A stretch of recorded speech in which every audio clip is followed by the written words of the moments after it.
જય શ્રી કૃષ્ણ મિત્રો. તો આજના વિડીયોમાં આપણે શ્રી રાધા નારદ મિલનના પ્રસંગ વિશે જાણીશું. તો ચાલો શરૂ કરીએ આજનો વિડીયો. સત્યભામા નિવાસની આજે રોનક જ ફરી ગઈ હતી. જિંદગીમાં પહેલી વાર સ્વામીનાથે સામે ચાલીને ભોજનનું આમંત્રણ માંગ્યું. એના અદકેરા આનંદમાં સાક્ષાત પૃથ્વી સ્વરૂપા રાણી સત્યભામાએ ગઈકાલ રાતથી જ પોતાના તમામ દાસદાસીઓ, સેવક સેવિકાઓ અને દ્વારપાળ અનુચરોને આ હકીકતથી જ્ઞાત કરીને આદેશ આપી દીધો હતો કે શુશ્રૂષા અને સરભરામાં કોઈ કસર ન રહે. એટલું જ નહીં, સુશોભન અને સ્વાગતમાં પણ કોઈ ઉણપ રહી જવી ન જોઈએ. એક તો શામરાગની સત્યભામાનો આદેશ અને બીજી બાજુ શ્યામ સુંદરના તમામ સ્વજનોની થનારી પધરામણી. પછી તૈયારીઓમાં કોઈ કચાશ રહે ખરી? આખી રાત આ ભોજનોત્સવની જોરદાર તૈયારીઓ ચાલી. ખૂબ વહેલા ઉઠી ગયેલા રાણી સત્યભામા સૌને નિમંત્રણ આપવા પણ જાતે જ ગયા. પહેલું નિમંત્રણ પતિદેવને, પટરાણીને અને નારદજીને પાઠવીને તેઓ સાસુ સસરાના આવાસે ગયા.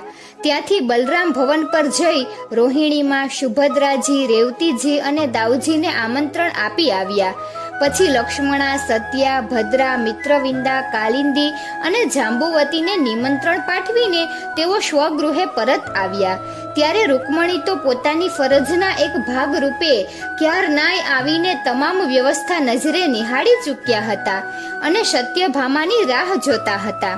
ભોજન સમારંભ ખૂબ ધામધૂમથી અને હર્ષોલ્લાસથી ઉજવાયો અને આમ રોજ પોતાનો સમગ્ર પુત્ર પરિવાર હળી મળીને એક રસોડે જમે છે એ નજરો નજર નિહાળીને અત્યંત સંતૃપ્ત તથા પ્રસન્ન થઈ ગયેલા દેવકીજી, રોહિણીમાં અને વસુદેવજીએ મનોમન આશીર્વાદની વર્ષા વરસાવી. દાવને લઈને શ્યામસુંદર યજ્ઞશાળાની મુલાકાતે ગયા. આજે ગમે ત્યારે પણ ઉદ્ધવજી સાથે કુંતેય અર્જુન આવી જાય એવી શક્યતા હતી.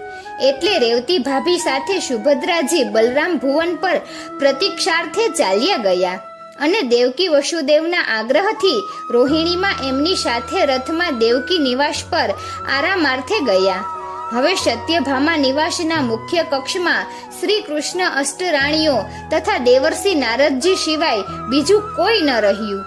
એટલે સેવિકાઓને સુગંધિત જળપાત્રો ભરી લાવવાની આજ્ઞા આપીને રાણી સત્યભામા હવે નારદજી સમક્ષ પોતાને જે પ્રશ્ન પૂછવાનો હતો તે કેવી રીતે ગોઠવીને મૂકવો તેની ગડમથલમાં પડ્યા. પરંતુ નારદજી દ્વારા આ યોજનાથી પૂર્વજ્ઞાત થઈ ચૂકેલા દેવી રૂકમણી સત્યભામાની વહારે ધાયા અને પ્રસંગને અનુરૂપ વાતાવરણ સર્જવાના શુભાશયથી જળપાત્રો આવે એ પહેલા એમણે જ શ્રી નારદજીને એક સ્વાભાવિક પ્રશ્ન પૂછ્યો. અવિનય થતો હોય તો ક્ષમા કરજો મુનિવર, પરંતુ આપની અને અમારી વચ્ચે અત્યારે બીજું કોઈ નથી અને આપની સાથેનો અમારો સંબંધ આમ તો પહેલેથી જ ગુરુ શિષ્યા જેવો રહ્યો છે. તેથી હે પૂજનીય ઋષિવર, આપ અમારી એક જિજ્ઞાસા સંતૃપ્ત કરો અને કૃપા કરીને અમને કહો કે આપ આ ભૂલોક પર અવતરેલા શ્રી રાધાજીને ક્યારે મળેલા, શા હેતુથી મળેલા, એને એમના વિશે આપ શું જાણો છો? દેવર્ષિ, કોઈ પણ જાતના અન્ય માનવીય ભાવથી નહીં, કેવળ ભક્તિ ભાવથી અમે પૂછીએ છીએ કે શ્યામ સુંદરના એ બાળ સખી વિશે આપ જે કંઈ જાણતા હોય તે બધું અમને વિસ્તારથી કહેવાની કૃપા કરો. સત્યભામાનો ભાર હવે હળવો થઈ જતા એમણે કૃતજ્ઞતાની નજરે મોટી બહેન રૂકમણી સામે જોયું અને મનમાં વિચાર્યું કે રોહિણી માએ કાલે જે બ્રહ્મવાક્ય કહેલું કે લાલાને ચાર વાર આણ આપવાની કઈ જરૂર જ ન હતી. પહેલી જ વાર જો એણે આટલું જ કહ્યું હોત કે દ્વાપર યુગની સતી શિરોમણી, પવિત્ર મૂર્તિ અને પ્રેમ લક્ષણા ભક્તિ સ્વરૂપા શ્રી રાધાજી હોય તો હે આત્મા, એમની આણ આપીને હું કહું છું કે તું આ મૃતદેહમાં પુનઃ પ્રવેશ કર, તો તત્ક્ષણ એ મૃત પુત્ર જીવતો થયો હોત. આ વિધાન પાછળનું રહસ્ય શું છે તે નારદજીને પૂછી લેવાનું પ્રભુએ જે સૂચન કર્યું છે તે તો હવે નારદજી એકવાર શ્રી રાધા કથા શરૂ કરશે પછી વચ્ચે ગમે ત્યારે પૂછી લેવાશે. સેવિકાઓ સુવર્ણ થાળમાં પાણી ભરેલા રજત પાત્રો લઈને આવી પહોંચી એટલે જલપાન કરીને સૌ એકચિત થઈને દેવર્ષિ નારદજીના શ્રી મુખે શ્રી રાધાજીના જીવન પ્રસંગો અને એમની સાથેની મુલાકાતના પ્રસંગો સાંભળવા શિષ્યા ભાવે પૂર્ણ વિનયથી ભોંય પર બિછાવેલી મખમલી જાજમ પર બિરાજમાન થઈ ગયા. આ પણ મારા પ્રભુની જ કોઈ લીલા માયા યા મહેચ્છા હશે એવું સમજીને દેવર્ષિ નારદે મનોમન ગોલોકેશ્વર શ્રી કૃષ્ણને અને ગોલોકેશ્વરી શ્રી રાધાને ભક્તિભાવપૂર્વક પ્રણામ કરીને કથાનો મંગલ પ્રારંભ કર્યો. હે દેવીઓ, ભગવાન શ્રી નારાયણે પોતાના શ્રી મુખે મને જે દિવ્ય કથા પૂર્વે કહેલી છે તે હું તમને કહું છું, માટે તમે મનમાં કોઈ પણ જાતની શંકા કે અશ્રદ્ધા રાખ્યા વિના તેનું ધ્યાનથી શ્રવણ કરો. શ્રી બ્રહ્માજીની 3 માનસ કન્યાઓ રત્નમાલા, મેનકા અને કલાવતી પૈકી રત્નમાલાને શ્રી સીતાજીની માતા થવાનું, મેનકાને શ્રી પાર્વતીજીની માતા થવાનું તથા કલાવતીને શ્રી રાધાજીની માતા થવાનું સદભાગ્ય પણ બ્રહ્માજીના વરદાનથી જ પ્રાપ્ત થયેલું હતું. ગોલોકેશ્વર શ્રી કૃષ્ણના પરમ ભક્ત રાજા સુચંદ્ર કાળાક્રમે ગોકુળમાં વૃષભાનુ નામે ગોપાળ તરીકે જન્મ્યા અને ભનંદન રાજાની રાણી માલાવતીની સુપુત્રી કલાવતી સાથે તેઓ લગ્ન ગ્રંથિથી જોડાયા. ત્યારબાદ યોગ્ય સમયે અને શ્રી કૃષ્ણચંદ્રનો વસુદેવ દેવકીના 8મા સંતાન તરીકે જન્મ થાય તેના થોડા વર્ષો પૂર્વે શ્રી રાધાજીનો જન્મ બરસાનામાં ઠરીઠામ થયેલા ગોપાધિપતિ શ્રી વૃષભાણજીને ત્યાં થયો. સ્વર્ગના દેવો અને ગંધર્વો પણ કહે છે કે જન્મ સમયે જ શ્રી ઋષભાનુ અને કલામતીની આ કન્યા શ્રી રાધાજીની કમનીય દેહ કાંતિ 1,00,000 શરદ ચંદ્રોની પ્રભા જેટલી દેદીપ્યમાન હતી.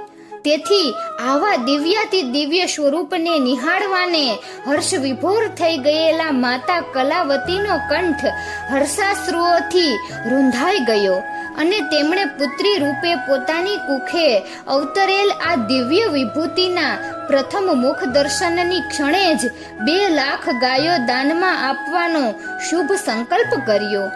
આટલા પરથી જ આપ સૌ મનમાં સમજી લો કે વૃષભાણ દુરારી અને કલાવતી કન્યા શ્રી રાધાજીનું રૂપ સૌંદર્ય કેવું હશે. મારા માતા સ્વરૂપ એ દેવીના માનવીય દેહ સૌંદર્યનું આથી વિશેષ વર્ણન કરવાની મને આવશ્યકતા જણાતી નથી. મારું અને શ્રી રાધાજીનું આ ભૂખંડ ઉપર પ્રથમ મિલન ક્યાં, ક્યારે અને કેવા સંજોગોમાં થયું તે હવે હું તમને કહું છું, તે તમે શાંતિથી સાંભળો. આ ભૂખંડ પર ગોલોકેશ્વર દ્વિભુજ પ્રભુ શ્રી કૃષ્ણએ કંસના કારાગારમાં દેવકી માની કુખે જન્મ લીધો અને વસુદેવજી દ્વારા રાતોરાત નંદગાંવમાં નંદ યશોદાને ત્યાં એમને હેમખેમ ખસેડી દેવામાં આવ્યા. એવા સમાચાર સ્વર્ગના દેવદૂતો દ્વારા મને પ્રાપ્ત થયા. ત્યારે વ્રજેન્દ્ર નંદન બાલ મુકુંદ શ્રી ગોપાલ કૃષ્ણના નજરો નજર દર્શન કરવાની તીવ્ર ઈચ્છા અભિપ્સાથી હું નંદગાંવ ગયો અને મૈયા યશોદાજીના કર કમળમાં ઝૂલતા શ્યામ સુંદરના બાળ સ્વરૂપના મેં મનભર દર્શન કર્યા. દર્શન કરતા કરતા મને વિચાર આવ્યો કે જો ગોલોક વિહારી શ્રી કૃષ્ણ આ અવની પર અવતરી ચૂક્યા છે તો ગોલોકેશ્વરી શ્રી રાધાજી પણ આ જ ભૂમિ પર આટલામાં જ ક્યાંક અચૂક અવતર્યા હોવા જોઈએ. મને શ્રી રાધાજીના બાલ્ય સ્વરૂપના દર્શન કરવાની તીવ્ર ઉત્કંઠા થઈ આવી અને હું એ પવિત્ર વ્રજભૂમિમાં એમને શોધતો બાવરો બનીને ફરવા લાગ્યો. તમને નવાઈ લાગશે કે હું સર્વત્ર વિહારી અને સર્વજ્ઞ હોવા છતાં મારા ખુદને માટે બાળ સ્વરૂપી શ્રી રાધાજીના પ્રત્યક્ષ દર્શન દુર્લભ બની ગયા હતા. કેમ કે શ્રી રાધાજીના દર્શન કરવાની તીવ્ર ઉત્કંઠા અને વ્યાકુળતાના પરિણામે મારી પેલી દિવ્ય સ્વર્ગીય પ્રતિભા કુંઠિત થઈ ગઈ હતી. આખરે એક દિવસ હું ફરતો ફરતો બરસાના જઈ પહોંચ્યો. મને ઓળખી ગયેલા શ્રી વૃષભાનુ દોડતા મારી પાસે આવ્યા અને મને એમના નિવાસ સ્થાને તેડી ગયા. મારી યથોચિત સ્વાગત સરભરા અને પૂજન વંદના કર્યા બાદ વૃષભાનુએ પોતાના બાળપુત્ર શ્રીદામાને મારા ખોળામાં મૂક્યો. હું ગોલોકમાં પાર્ષદ શ્રીદામાને તરત જ ઓળખી ગયો અને મેં એને મનોમન આશીર્વાદ આપ્યા કે શ્રી કૃષ્ણ અને બલરામનો તું પ્રિય સખા થજે. મારા મનમાં સંઘર્ષ ચાલતો હતો કે શું રાધાજી અહીં પણ નથી? રાધાજીના દર્શન ન થતા નિરાશ થઈ ગયેલો હું વૃષભાનુની રજા લઈ રહ્યો હતો ત્યાં તેઓ ધીરેથી બોલ્યા, મુનિવર, મારે એક પુત્રી પણ છે. તે એટલી તો સુંદર છે કે જાણે કોઈ દેવકન્યા મારે ઘેરે અવતરી ન હોય. પરંતુ આશ્ચર્યની વાત એ છે કે જન્મી ત્યારથી આજ દિન સુધી મોટે ભાગે નેત્રો બીડેલા જ રાખે છે. અમારો અવાજ પણ એના કર્ણમાં પ્રવેશતો નથી. દેવર્ષિ, મને તો આ દીકરી ઉન્માદિની લાગે છે અને 4-5 વર્ષથી એની આ દશા જોઈને હવે તો મને એવી ચિંતા થાય છે કે રૂપના અંબાર શમી આ મારી પુત્રીનું શું થશે? આપને 2 કર જોડીને વિનંતી કરું છું કે આપ મારી દીકરીને એકવાર આપની પવિત્ર દ્રષ્ટિથી નિહાળો. શક્ય છે કે આપના પુણ્ય પ્રતાપે મારી બાલિકા પ્રકૃતિસ્થ થાય. હું આશ્ચર્યચકિત થઈ ગયો અને વૃષભાનુની સાથે અંતઃપુરમાં ગયો. ત્યાં પલંગ પર સૂતેલી આ અદ્ભુત બાળાને જોઈને મારો આનંદ પરિસીમા વટાવી ગયો. પૃથ્વીલોક તો શું, પણ બ્રહ્મલોક, રુદ્રલોક અને ઇન્દ્રલોકમાં પણ આવું દિવ્યાતિ દિવ્ય સૌંદર્ય મને ક્યાંય જોવા મળ્યું ન હતું. ખુદ પાર્વતીજી પણ આટલા સુંદર તો ન હતા. લક્ષ્મી, સરસ્વતી, કાંતા, વિદ્યા વગેરે સુંદરીઓ તો આ બાલિકાના મૂર્તિ પૂજની છાયાની સરખામણીમાં પણ ના આવે. આવું અલૌકિક રૂપ સૌંદર્ય ગોલોકેશ્વરી માં રાધિકા સિવાય બીજે ક્યાંય ન સંભવે. મારા અંતઃકરણમાં આનંદનો અતિરેક એટલી હદે ઉભરાયો કે હું દોડીને એ બાલિકા પાસે ગયો અને તરત જ તેને તેડીને મેં મારા અંકમાં લઈ લીધી. મને ખાતરી થઈ ગઈ કે મારી મનોકામના હવે પરિપૂર્ણ થઈ ગઈ. હું જેને શોધતો હતો તે દેવી હવે મારી નજર સન્મુખ જ છે, મારા ખોળામાં જ છે. તો પછી જો એમની મારા પર અમી દ્રષ્ટિ થાય નહીં તો મારો ફેરો અફળ જાય. મેં તરત જ ચિંતિત વૃષભાનુને કહી દીધું કે આપ એક થોડો સમય અંતઃપુરમાંથી બહાર જશો, મને એકાંતમાં મારી વિદ્યા અજમાવવા દેશો. ઈશ્વર કૃપા હશે તો આપની પુત્રીનો ઉન્માદ શમી જશે. વૃષભાનુ તો મને પગે લાગીને બહાર નીકળી ગયા. એકાંત મળતા જ મેં તો શ્રી રાધિકા સહસ્ત્ર નામ સ્ત્રોતમનું સ્તવન પ્રારંભી દીધું અને કહેવા માંડ્યું, હે દેવી, આપના નિમિલિત નેત્રોમાંથી નિત્ય નવીન સુખ વર્ષા થઈ રહી છે. હે મહાદેવી, આપ જ બ્રહ્મ છો. સચિદાનંદ બ્રહ્માની સંધિની શક્તિ અને નિશુદ્ધ તત્વ પણ આપ જ છો. વિશુદ્ધ સત્વમયી એવા આપનામાં સવિત શક્તિ, વિદ્યાત્મિકા, પરાશક્તિ અને જ્ઞાન શક્તિનો નિવાસ છે. આપ જ આહલાદીની શક્તિની ચરમસીમા રૂપ મહાભાવ રૂપિણી છો. શ્રી કૃષ્ણચંદ્રની આનંદ રૂપિણી શક્તિ પણ આપ જ છો. આપ જ એમના ગોલોકેશ્વરી છો, પ્રાણેશ્વરી છો અને હૃદયેશ્વરી છો. એમ સ્તવન ગાન કરતા કરતા મેં એ બાલિકાના કાનમાં ધીરેથી કહ્યું, દેવી, મારા પ્રભુ ભગવાન શ્રી કૃષ્ણનો આ અવની પર અવતાર થઈ ચૂક્યો છે. નંદગાંવમાં નંદ યશોદાને ત્યાં એ પારણીએ ઝૂલી રહ્યા છે. હું એમના દર્શન કરીને જ આપની પાસે આવ્યો છું અને આટલા સમાચાર આપીને મેં શ્યામ સુંદરની વંદના કરતા કરતા એ બંનેને યુગલ સ્વરૂપની માનસિક આરાધના કરીને મારી સ્વરચિત સ્તુતિ લલકારવા માંડી. જય રાધા માધવ જય કુંજ બિહારી, જય ગોપીજન વલ્લભ જય રાસ બિહારી, જય રાધે વૃષભાણ દુલારી, જય જય જય વ્રજ નંદન પ્યારી, જય યશોમતી નંદન જય બાકે બિહારી. અને આમ 3 વાર આ સ્તુતિ કરી તેની સાથે પ્રસન્ન થયેલ એ બાલિકા સ્વરૂપ શ્રી રાધાજીએ નયન ખોલીને મારી સામે જોયું અને મંદ મંદ હાસ્ય રેલાવ્યું. એ જ વખતે મારું સ્તવન જ્ઞાન શ્રવણ કરીને શ્રી વૃષભાનું અને દેવી કલામતી અંદર દોડી આવ્યા અને પોતાની પુત્રીને ખુલ્લી આંખે પુલકિત સ્થિતિમાં જોઈને એટલા આનંદમાં આવી ગયા કે ન પૂછો વાત.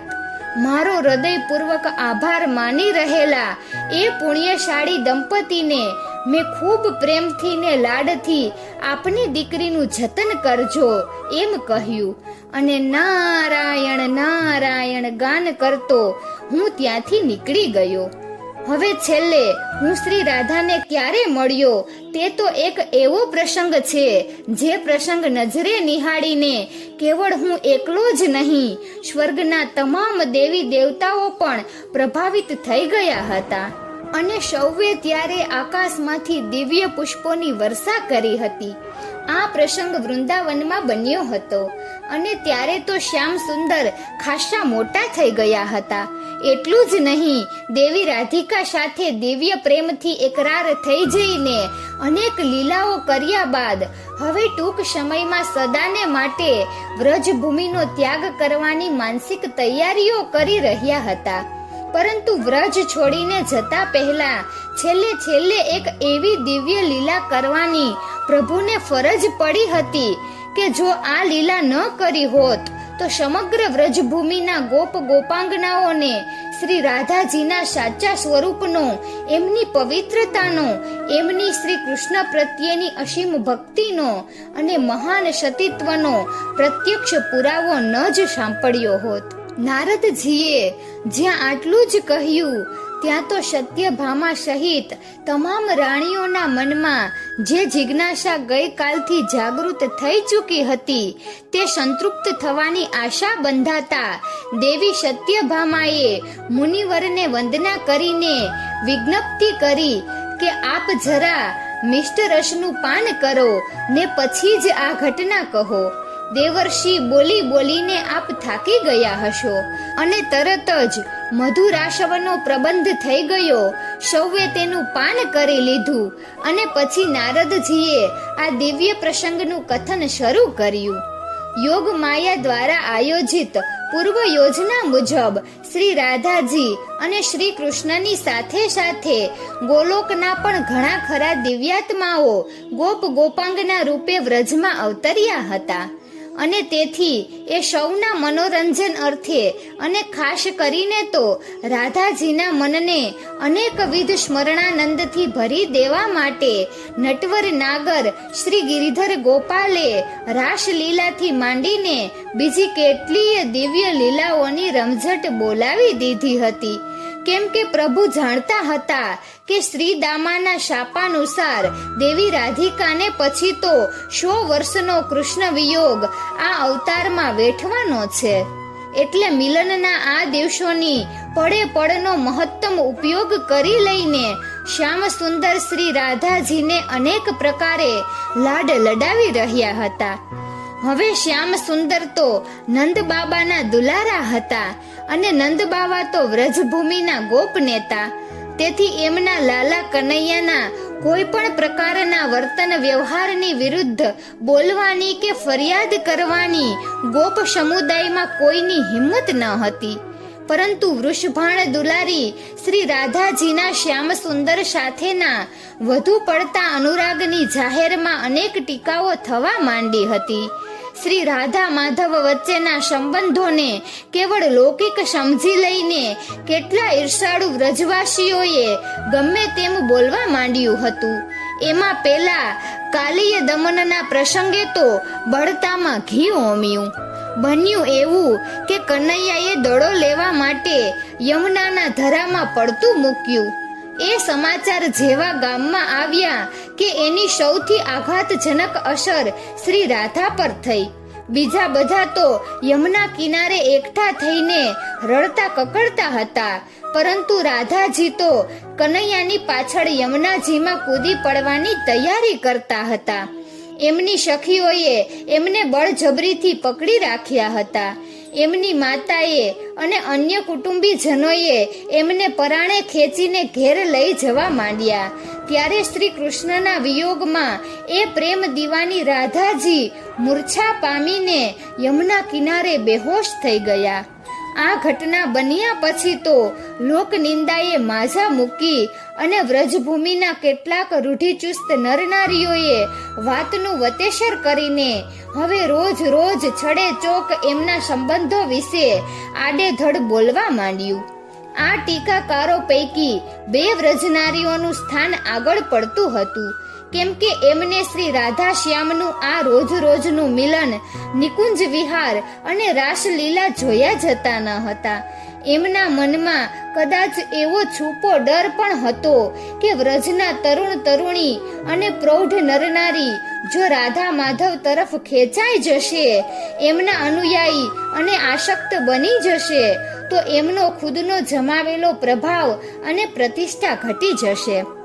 આ 2 વ્રજાંગનાઓ પૈકી એક યુવાન સ્ત્રી હતી જે પોતાને સતી શિરોમણી અને પવિત્રતાની મૂર્તિ સમજતી હતી, જ્યારે બીજી પ્રૌઢ સ્ત્રીને તો એવું અભિમાન હતું કે મનસા વાચા કર્મણા પોતે આજીવન નિષ્પાપ છે, એને પ્રભુની એટલી મહાન ભક્તાણી છે કે અંતકાળે એને તેડવા માટે તો વૈકુંઠથી વિમાન જ આવશે. આ બંને અભિમાની અને ઘમંડી વ્રજનારીઓનું પોતાનું એક આગવું વર્તુળ હતું, જેના પીઠબળથી આ બંને સ્ત્રીઓ શ્રી રાધાજીને યેન કેન પ્રકારેણ બદનામ કરવામાં જ પોતાનો સમય વ્યતીત કરતી હતી. એક સતીત્વનો અંચડો ઓઢીને તો બીજી ભક્તિનો ભેખ ધરીને વ્રજમાં ઉન્નત મસ્તકે છાતી ફૂલાવીને સગર્વ ફરતી હતી અને વાત વાતમાં હાય હાય આ શું થવા બેઠું છે, વૃષભાણની છોરીએ તો લાજ શરમ નેવે મૂકી દીધા છે, પોતાના કુળની ખાનદાની પર કાળું કલંક લગાવવા માંડી છે, એમ બોલીને પોતાની હૈયા વરાળ અને બળાપો ઠાલવ્યા કરતી હતી. શ્રી રાધાજીની પ્રત્યેક ચેષ્ટામાં, વિનોદમાં ને વર્તનમાં તેમને તો બસ સતીત્વનો અને ચારિત્ર્યનો ભંગ થઈ રહ્યો હોવાની જ પ્રતીતિ થતી હતી. તેઓ હવે તો ડગલે ને પગલે શ્રી રાધાજીની નિર્દોષતા, નિખાલસતા અને પવિત્રતા પર શંકા ઉઠાવતી હતી અને પોતાના લૌકિક માનવીય માપદંડથી પ્રિયા પ્રીતમને માપી રહી હતી. પોતાના કાટલે દેવી રાધાજીના ચારિત્રને તોડી રહેલા આ નરનારીઓને ખબર જ ન હતી કે કિશોરીજી ભાનુ નંદિની શ્રી રાધાની સત્તા હેઠળ જ જગતના ભૂત ભવિષ્ય ને વર્તમાનનું સમસ્ત સતીત્વ અને પાવિત્ર્ય અવલંબિત હતું. અને એ બિચારાને આ સૃષ્ટિ રહસ્યની ગેબી ઘટના સમજાય પણ શી રીતે? કેમ કે ખુદ વિશ્વ નિયંતા શ્રી કૃષ્ણની જ લીલા સૂત્રધારિણી, વિશ્વ ઘટના ક્રમની ચાલક શ્રી યોગમાયા એમને આ રહસ્ય જાણવા જ ન દે ને. તેઓ બધા જો પ્રિયાજી શ્રી રાધાનું મૂળ દિવ્ય સ્વરૂપ જાણી લે તો પછી શ્રી યોગમાયા આયોજિત આ લીલા માધુર્યનો વિસ્તૃત આવિર્ભાવ થાય શી રીતે? અને માનવ અવતાર ધારી શ્રી રાધાજીનો લીલા પુરુષોત્તમ શ્રી શ્યામ સુંદર પ્રત્યેનો દિવ્યાતિ દિવ્ય સ્વામી ભાવ, મધુરાપતિ મધુર ભક્તિભાવ તથા પવિત્રાતિ પવિત્ર સમર્પણ ભાવ યુગુ યુગાંતરે સુધી આ ભૂખંડ પર ઝળહળતો પ્રકાશતો રહે એ ભાવનાનું પ્રાગટ્ય પણ શી રીતે થાય? પરિણામ એ આવ્યું કે આ બંને પોતાની જાતને સતી શિરોમણી સમજતી અને ભક્તિના પવિત્ર રંગે પોતે જ રંગાયેલી છે એવું જનમાનસમાં ઠસાવવા માગતી વ્રજનારીઓને કારણે શ્રી રાધાજીનો શ્યામ સુંદર સાથેનો વ્યવહાર ચોટે ચકલે વાટે ઘાટે ઠેર ઠેર નિત્ય ચર્ચા નિંદાનો જ એક ઉત્તેજનાપૂર્ણ વિષય બની ગયો. આ ચર્ચા નિંદાએ ધીરે ધીરે એવું અસહ્ય ટીકાત્મક સ્વરૂપ ધારણ કર્યું કે વ્રજની અન્ય પરિણીત ગોપીઓની સાસુઓએ અને નણદોએ પોતાની પુત્રવધૂને યા ભાભીને યમુના જળ ભરીને કે નદીએથી નાહીને ઘેર આવવા યા પતિ સસરા ઇત્યાદિને જંગલમાં ભાથું આપીને પરત આવતા જો જરા પણ મોડું થાય તો બસ વૃષભાણ નંદીની રાધાનું નામ વચ્ચે લાવીને ન સંભળાય એવા કડવા મેણા મારવાનું શરૂ કરી દીધું કે કબ કી ગઈ નાન તુમ યમુના યહ કહી કહી ऋष पावे राधा को तुम संग करती हो ब्रज उपहास उड़ावे वाहे बड़े महर की बेटी तो ऐसी कहवावे सुनहु सूर यह उन्हीं भावे ऐसी कहती डरावे. આમ એક બાજુ વ્રજભૂમિમાં આવું દ્વિધાજનક વાતાવરણ સર્જાયું હતું તો બીજી બાજુ ખુદ નંદ કિશોર તો આવી લોક નિંદાઓથી સદૈવ પર હતા. એટલું જ નહીં, એમના અંગભૂતા ગોલોકેશ્વરી શ્રી રાધાજીના પવિત્રતમ માનસ પટ પર પણ આવી દુન્યતી ટીકાઓ નિંદાઓની કોઈ વિપરીત અસર થતી ન હતી. એ બંને તો નિજાનંદે મસ્ત રહીને પોતાની લીલા માયામાં રમમાણ રહેતા હતા. એ બંને દિવ્યાત્મા તો પોતાની રીતે જ જીવતા હતા. છડે ચોક નિર્ભયતાથી મળતા હતા. એકબીજામાં ચક્રવાકીની જેમ ખોવાઈ જતા હતા. પોતાનો દિવ્ય પ્રેમાનંદ નિર્વ્યાજ લૂંટાવતા હતા અને માનવ અવતાર ધારણ કરીને ઉચ્ચ કોટીના પ્રણયનો ને ત્યાગનો જે આદર્શ પ્રસ્થાપિત કરવો હતો તે દિશામાં ધીરે ધીરે આગળ વધતા હતા. લોકોના આવા મેણા ટોણા, નિંદા ટીકા, મજાક ઉપહાસ એમની ચિત્તધારાને વિવશ કરે યા પરિવર્તિત કરે એ તદ્દન અસંભવિત હતું. આ બાજુ જે ગોલોકવાસી દિવ્યાત્માઓ ગોપ ગોપી રૂપે શ્યામ રાધાના નિત્ય મિલનના અને રાસલીલાના પ્રત્યક્ષ સાક્ષી હતા તે તો સાનંદાશ્ચર્ય નિરખી રહ્યા હતા કે આટલી નિંદા ટીકા થઈ રહી હોવા છતાં પણ કૃષ્ણ કનૈયાના દિવ્ય પ્રેમ પાશમાં અનુરક્ત શ્રી રાધાજી તો મુક્ત વિહરણી જ હતા. કોઈ એમને સંસારના બંધનમાં બાંધી શકે એમ હતું જ નહીં.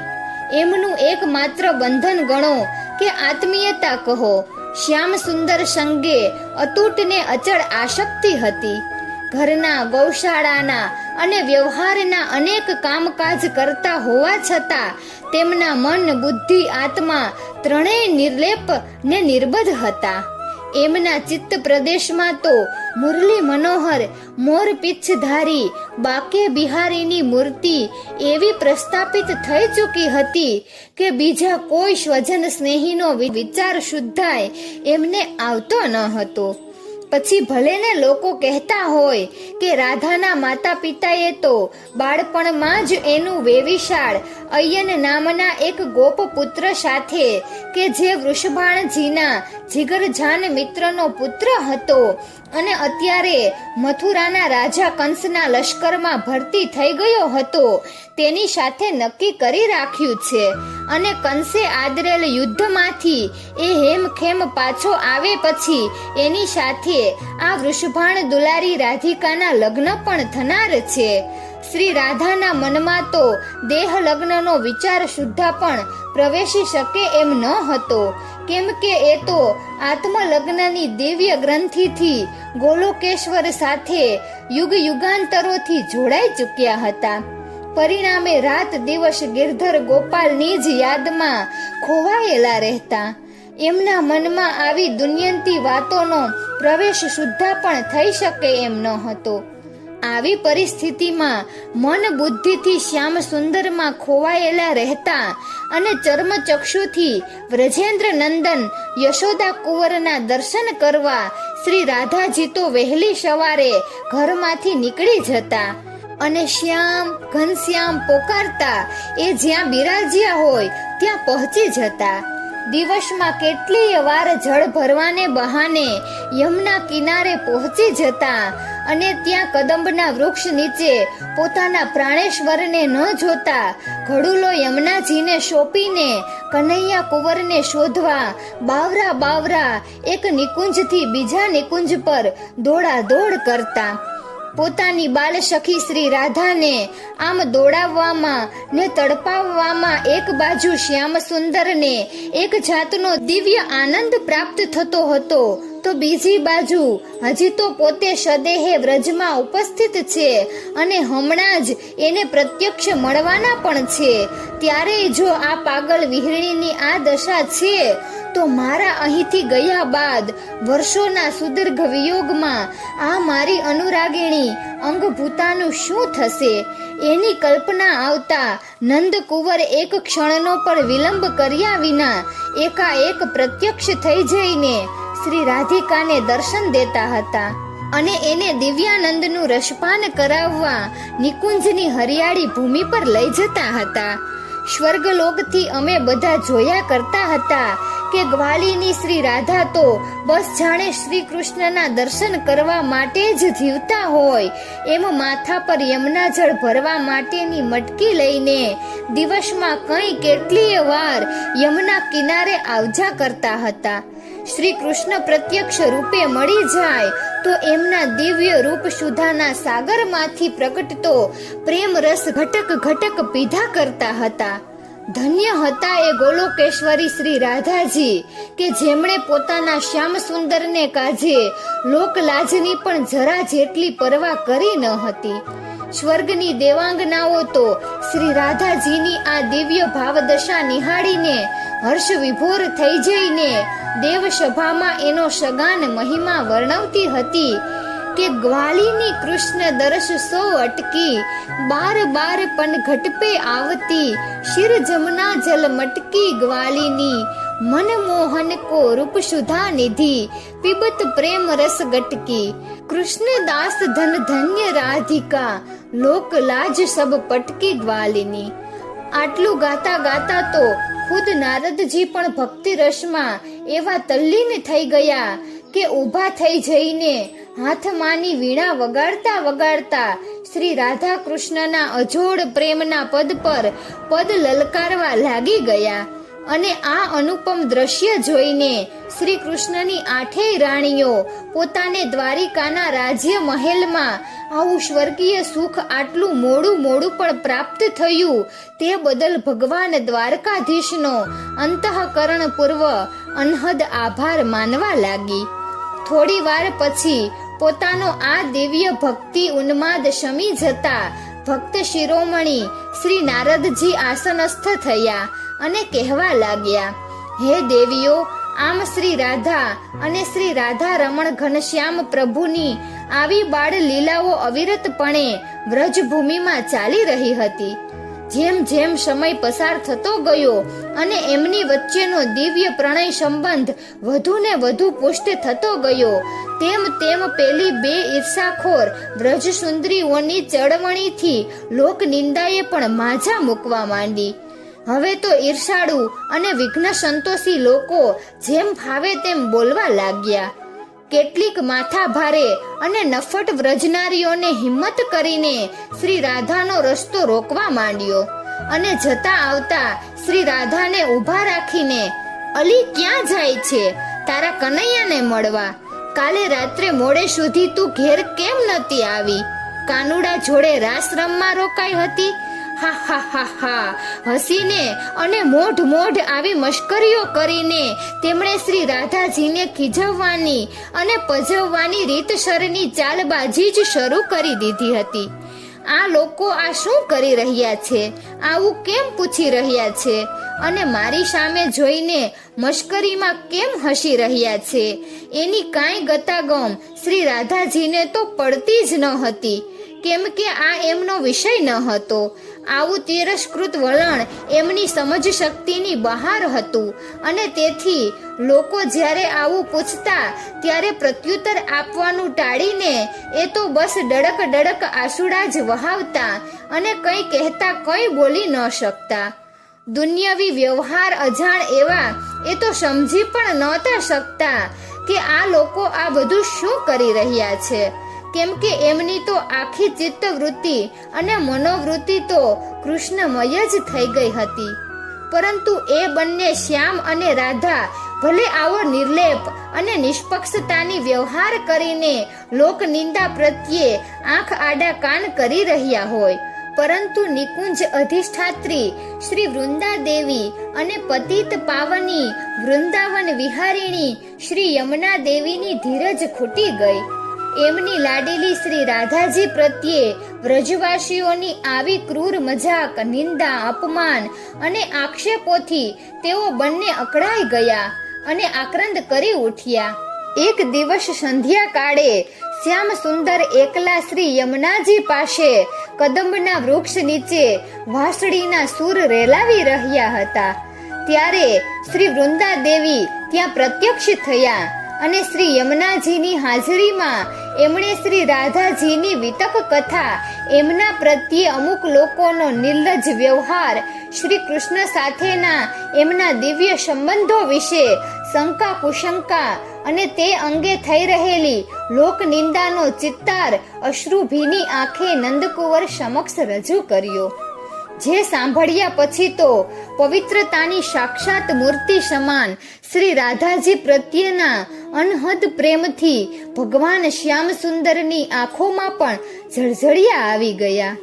યમુનાજીને અને વૃંદા દેવીને તો પોતાની ફરજ બજાવી દીધી અને જે કહેવું હતું તે કહી દીધા પછી અંતે એટલી જ શિખામણ આપવાની હિંમત કરી કે રામાવતારમાં આપણે કેટલી બધી મર્યાદાઓ પાડી તોય લોકાપવાદે એનો ભાવ ભજવ્યો જ, અને હવે કૃષ્ણાવતારમાં આપ સાવ મર્યાદા લોપી વર્તન કરીને જો માનવ સમુદાય વચ્ચે જીવશો તો આ વખતે પણ લોકાપવાદ તો નડવાનો જ. આપને આમાં કઈ વાંધો આવવાનો નથી, કેમ કે આપ તો નિર્ગુણ, નિરાકાર અને નિર્વિકાર છો. પરંતુ અમારી લાડલીને તો સીતાવતારમાં પણ આખી જિંદગી દુઃખમાં ગાળવી પડી ને આ રાધા અવતારમાં પણ શું એને લોકનિંદાના ઝેર પચાવીને જ તમારે જીવતી જલાવી દેવી છે? કંઈક તો વિચારો પ્રભુ. અતિ સર્વત્ર વર્જયેત એ તો આપનું જ આપેલું સૂત્ર છે. તો પછી રામાવતારમાં જેવું અતિશય મર્યાદા પાલન પણ નહીં અને કૃષ્ણાવતારના બાલકાંડમાં દાખવેલું અતિશય મર્યાદા લોપન પણ નહીં, એ બંનેની વચ્ચેનો મધ્યમ માર્ગ શોધીને આ લોકનિંદા ને લોકાપવાદ નિર્મૂળ થઈ જાય એવો કોઈ વચલો રસ્તો અપનાવો ને અંતર્યામી. યમુના વૃંદા તો સંકોચ સાથે વિવેકથી આવું કંઈક કહેતા આંસુ સારી રહ્યા હતા. ત્યારે શ્રી કૃષ્ણના હૃદયમાં તો કંઈક બીજું જ ઘમસાણ ચાલી રહ્યું હતું.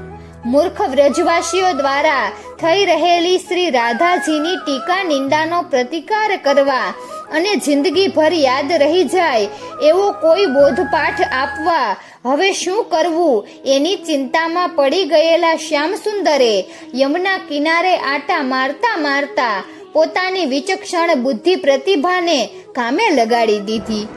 હે દેવીઓ, બીજા કોઈને નહીં પણ આપ સૌને તો એ વાતની ખબર જ છે કે શ્રી વિષ્ણુના અવતારધારી શ્રી કૃષ્ણ પ્રભુની સાથે એમની ઐશ્વર્ય શક્તિ તો જન્મની પ્રથમ રાત્રિથી જ પોતાના પ્રભાવ અને પરાક્રમ દાખવતી રહી હતી, જે અત્યારે પોતાના સ્વામી શ્રી કૃષ્ણની ચિંતિત મનોદશા જોયા પછી તલપાપડ થઈને સળવળી ઉઠી. બીજી બાજુ પ્રભુની સાથે પડછાયાની જેમ વિચરતી ને વિહરતી મહાશક્તિશાળી શ્રી યોગ માયાએ પણ જાણી લીધું કે હવે બાળ લીલાનું દ્રશ્ય યા સ્વરૂપ બદલાવવાનો સમય પાકી ગયો છે અને લીલા પુરુષોત્તમ શ્રી કૃષ્ણ હવે કોઈ એવી દિવ્ય લીલા ભજવવા ઈચ્છે છે જે નજરે જોયા બાદ દ્વાપર યુગમાં જ નહીં જન્મ જન્માંતર સુધી આ લીલા જે કોઈ સાંભળશે તે ગંગા સમાન પવિત્ર શ્રી રાધાજીના ચારિત્ર્ય પર ગૌરવ ધરશે. એટલું જ નહીં, આર્યાવર્તની તમામ પરિણીત સતી સ્ત્રીઓના સતીત્વને પણ ટપી જાય એવા એમના શ્યામ સુંદર સાથેના દેહ લગ્નથી અપરિણીત છતાં સ્નેહ લગ્નથી પરિણીત સ્ત્રી તરીકેના પ્રભુએ જ્યાં મનમાં આવો સંકલ્પ જ કર્યો, ત્યાં તો સદાય એમની ઈચ્છાને વશ વર્તતી યોગ માયાએ પોતાનો ઐશ્વર્યયુક્ત પ્રભાવ પ્રસારી દીધો. અને પછી બીજે દિવસે બપોરના સમયે નંદ યશોદાની વિશાળ ગૌશાળાના પ્રાંગણમાં કંઈક અણધાર્યું ને અકલ્પ્ય બની ગયું. અને હાય હાય, મારા લાલાને આ શું થઈ ગયું? અરે કોઈ દોડો, બચાવો! એમ ચીસાચીસ કરતા યશોદા મૈયાએ પોતાના રસોડામાંથી ગૌશાળા ભણી દોટ મૂકી. એમની ચીસો બૂમો સાંભળીને ચમકી ગયેલા નંદબાવા પણ હાફડા એ તરફ દોડ્યા અને એમની પાછળ પાછળ ત્યાં હાજર હતા તે તમામ ગોપ ગોવાળો ને સર્વ ગોપીઓ પણ દોડતી ઘટના સ્થળે પહોંચી ગઈ. કોઈ ગોપબાલ દોડતો આવીને યશોદા માને કહી ગયો હતો કે એમનો લાડીલો કનૈયો રમતા રમતા અચાનક બેહોશ થઈને ઢળી પડ્યો છે અને એના હાથ પગ ખેંચાઈ રહ્યા છે. સૌએ જઈને જોયું તો ગૌશાળાની આગળ જ નંદકુંવર મૂર્છિત થઈને ચત્તા પાટા પડ્યા હતા. માં યશોદાની પોતાના લાડીલા કનૈયાની આ સ્થિતિ જોઈ જતી ન હતી અને એ તો ચીસ પાડીને એની પાસે ફસરાઈ પડ્યા. રડતા કકડતા એમણે લાલાનું મસ્તક પોતાના ખોળામાં લઈ લીધું અને પછી કારમું કલ્પાંત કરવા માંડ્યું. નંદબાવા કે અન્ય કોઈ પણ પૂછે એ પહેલા તો દાવ બલરામ કે જે અન્ય ગોપબાળો અને કનૈયાની સાથે આ સ્થળે થોડીવાર પહેલા ગેડી દડો રમતા હતા તેમણે રડમશ અવાજે કહેવા માંડ્યું, બાબા, અમે કોઈએ એને કંઈ કર્યું નથી એને દડો વાગ્યો કે નથી એ દડા પાછળ દોડતા દોડતા પડી ગયો. એ તો ખભે ગેડી મૂકીને શાંતિથી અહીં છાયડામાં ઊભો જ રહ્યો હતો ને એકાએક શું થયું કે ચીસ પાડીને ભોય પર પટકાયો અને ભાન ગુમાવી બેઠો. આમ અમારો કોઈનો જરા પણ વાક નથી. પરંતુ નંદ યશોદાને તો અત્યારે આમાંનું કંઈ પણ સાંભળવાનાય હોશ ન હતા. માતા છાતી ફાટ રુદન કરતી હતી અને બાબા તો ફાટી આંખે પોતાના પ્રાણ પ્યારા કાનુડાની આ કરુણ હાલત નિરખી રહ્યા હતા.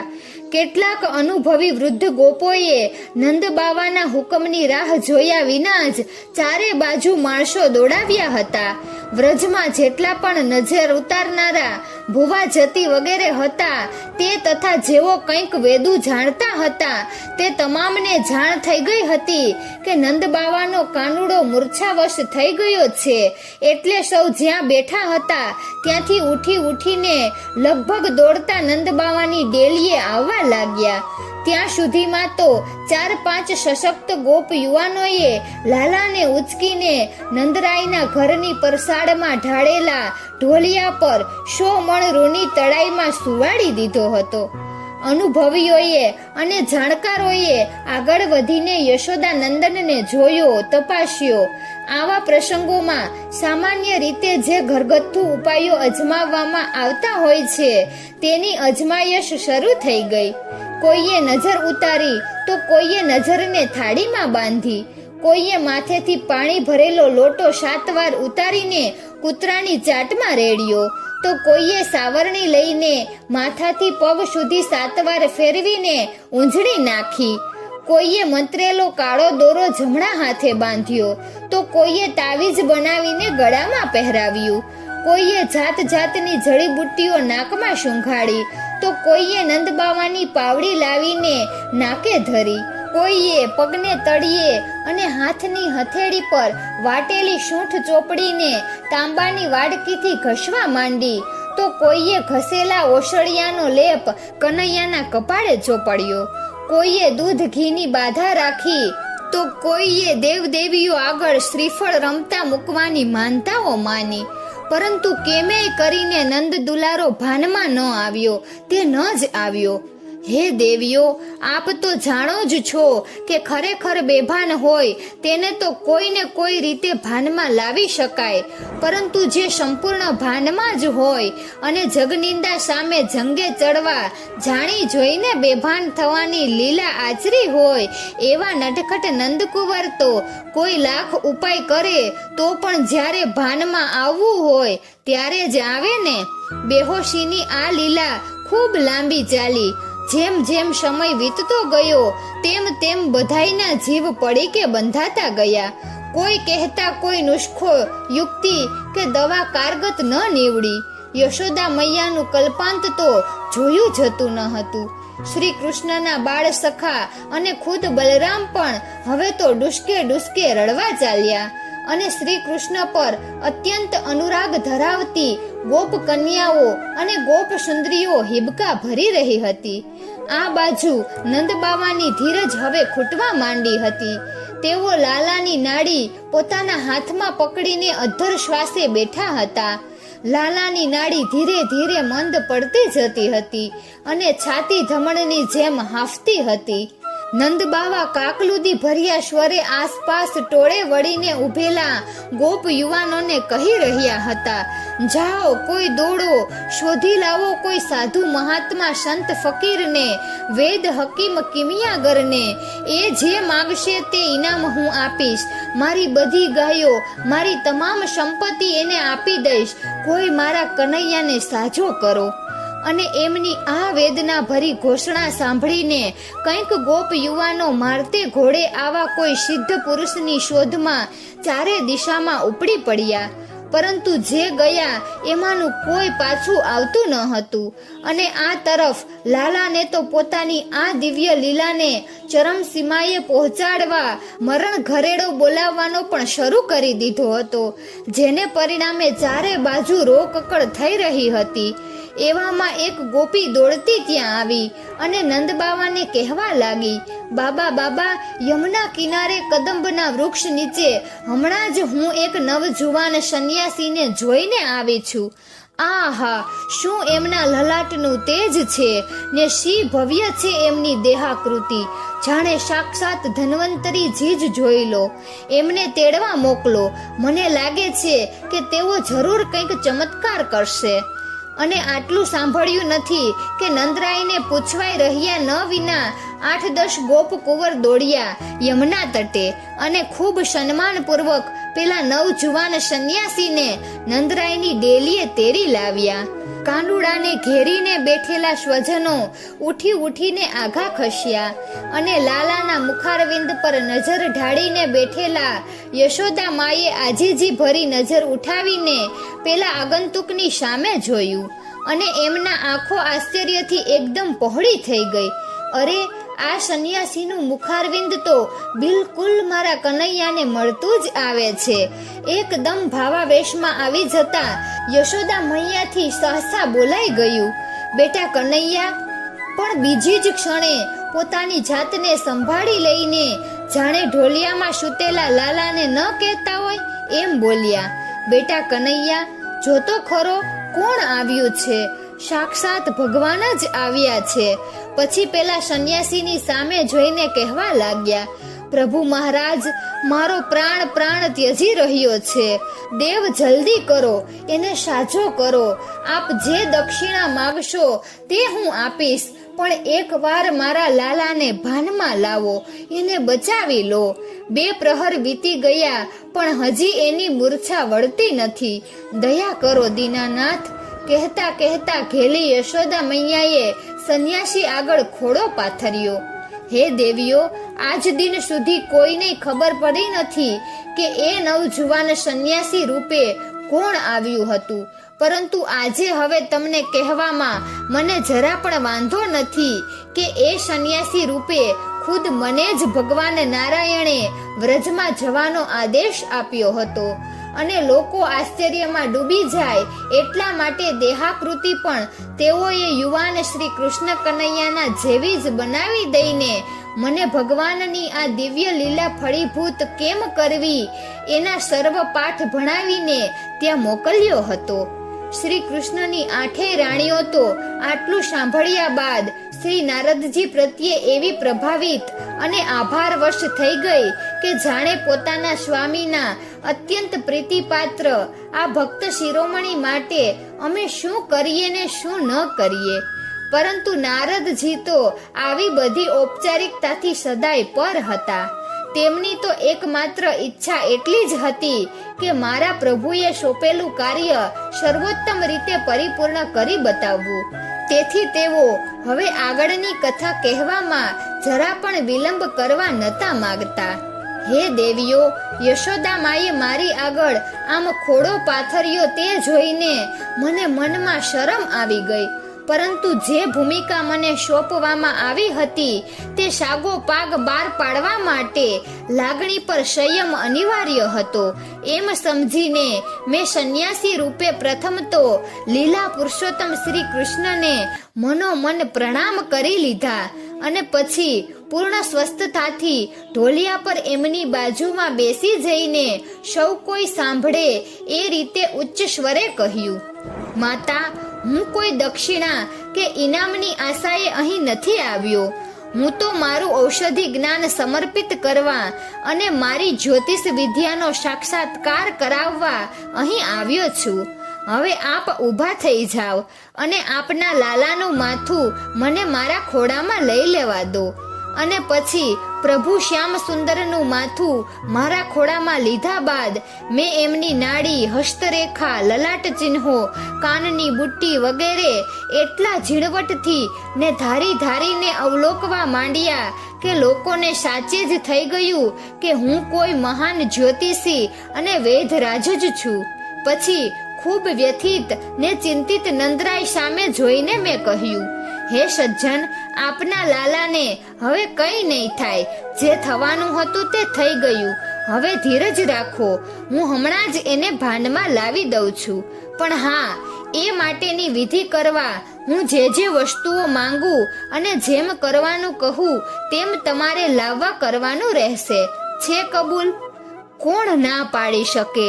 ત્યાં ઉભેલા બધા એક સામટા બોલી ઉઠ્યા, આજ્ઞા કરો વૈધરાજ, આપ જેમ કહેશો તેમ કરવા અને આપ જે મંગાવશો તે લાવવા અમે તૈયાર છીએ. નારદજી આગળ કંઈ પણ બોલે એ પહેલા તો સત્યભામા નિવાસની મુખ્ય સેવિકા એકદમ દ્વારમાં આવી અને અંદર આવવાની આજ્ઞા માંગી રહી. કચવાતે મને સત્યભામાએ આજ્ઞા આપી એટલે અંદર આવી. પ્રણામ કરીને તે બોલી, સ્વામીનાથ અને દાવજી મહારાજને લઈને દારૂકનો રથ હમણાં જ અહીંથી માતેશ્વરીના મહેલ ભણી જવા રવાના થયો. જતા જતા દારૂક જોડે પ્રભુએ આપ સૌને કહેડાવ્યું છે કે જમાઈરાજ અર્જુનજીને લઈને ઉદ્ધવજી પધાર્યા છે અને તેમને મળવા પ્રભુ માતેશ્વરીના મહેલે જઈ રહ્યા છે. થઈ રહ્યું રંગમાં ભંગ પડવા જેવું અન્ય સૌને લાગ્યું. પરંતુ પટરાણી રૂકમણીજી પ્રભુનો સંકેત સમજી ગયા. તેમણે તરત જ કહ્યું, આપણે સૌએ હવે જરા પણ વિલંબ કર્યા વિના માતેશ્વરીના મહેલે પહોંચી જવું જોઈએ.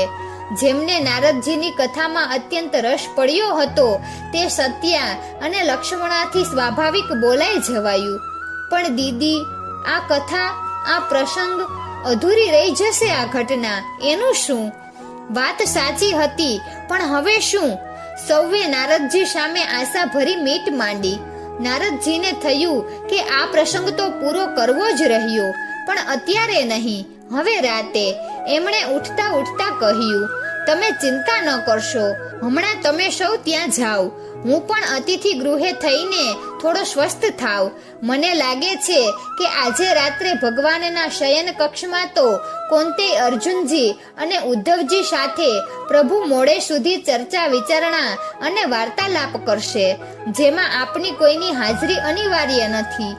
તો એમ કરીએ, રાત્રિનો બીજો પ્રહર શરૂ થાય એ પહેલા ફરી આપણે સૌ દેવી સત્યભામાના મહેલે ભેગા થઈએ. આપ સૌ સમયસર પધારશો તો મને ખાતરી છે કે રાત્રિનો બીજો પ્રહર પૂરો થાય ત્યાં સુધીમાં તો મારે જે કહેવાનું છે તે પૂરું થઈ જશે. બોલો, કેમ લાગે છે? સૌ રાજી રાજી થઈ ગયા. રૂકમણીજીએ કહ્યું, હું પ્રભુની અનુજ્ઞા પણ મેળવી લઈશ અને એમની સંમતિ મળી જશે, પછી તો આપણને વચ્ચે કશી જ ખલેલ નહીં પહોંચે. આપણે પહેલા ત્યાં જઈ આવીએ અને પછી સંધ્યા આરતી અને સેવા પૂજા બાદ રાત્રિ ભોજન આદિથી પરવારીને સૌ ઝડપથી અહીં આવી જઈએ. પધારો મુનિવર, હું આપને અતિથિ ગૃહે પહોંચાડી આવું. ત્યાં સુધી આ સૌ પણ તૈયાર થઈને મારા નિવાસ સ્થાને આવી જશે. આંખના ઈશારે સૌની રજા લઈને પટરાણી અત્યંત પ્રસન્ન ચિત્તે દેવર્ષિ નારદજી સાથે કૃષ્ણ ભવન તરફ જવા રવાના થયા. નારદજી ગદગદ થયા, હૃદયાનંદ અમાપ. શ્રી રાધા દર્શન મિલન સુલભ આપો આપ. ઋષિગણ જેને પામવા જપે અહર્નિશ જાપ, તે હરિ પોઢિયા અંકમાં ભક્તિ પુણ્ય પ્રતાપ. તો મિત્રો, અહીં આ પ્રસંગ પૂર્ણ થાય છે. તો આવતા વિડીયોમાં આપણે સતીત્વ પાવિત્ર્યની અગ્નિ પરીક્ષાનો પ્રસંગ જોઈશું. તો તમને આ વિડીયો કેવો લાગ્યો જરૂરથી કમેન્ટ કરજો. જો સારો લાગ્યો હોય તો વિડીયોને લાઈક અને શેર કરજો અને અમારી ચેનલને સબસ્ક્રાઇબ કરજો. વિડીયો અંત સુધી જોવા બદલ ખૂબ ખૂબ આભાર. જય શ્રી કૃષ્ણ. રાધે રાધે.